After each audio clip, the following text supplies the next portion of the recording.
కలిసొచ్చే కాలం వస్తే నడిచొచ్చే కొడుకు పుడతారు అంటారా, లేకపోతే గత్యంతరం లేని పరిస్థితుల్లో ఇట్లాంటి ఆలోచనలు చేస్తారా తెలియదు. కానీ ఆ మధ్యన ఆళ్ల రామకృష్ణారెడ్డి వెళ్ళి కాంగ్రెస్లో చేరారు, వెనక్కి వచ్చేశారు. బట్ ఆ తర్వాత మొన్న ఒక నందికొట్కూరు సంబంధించిన ఎమ్మెల్యే ఆదర్ వెళ్ళి కాంగ్రెస్లో చేరి ఇప్పుడు కాంగ్రెస్ తరఫున పోటీ చేయబోతున్నారు.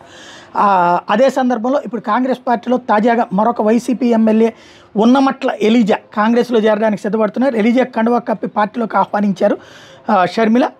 ఆయనకి చింతలపూడి సీట్ ఇచ్చేటటువంటి పరిస్థితి ఉంది. మరొక వైపున జలీల్ ఖాన్ కాంగ్రెస్లో చేరి సీట్ తీసుకునే ప్రయత్నం చేస్తున్నారు. ఒకప్పుడు కాంగ్రెస్ ఓట్లు ఎస్సీ ఎస్టీ మైనార్టీ ఓట్లు జగన్ వైపుకి టర్న్ అయిపోయినాయి.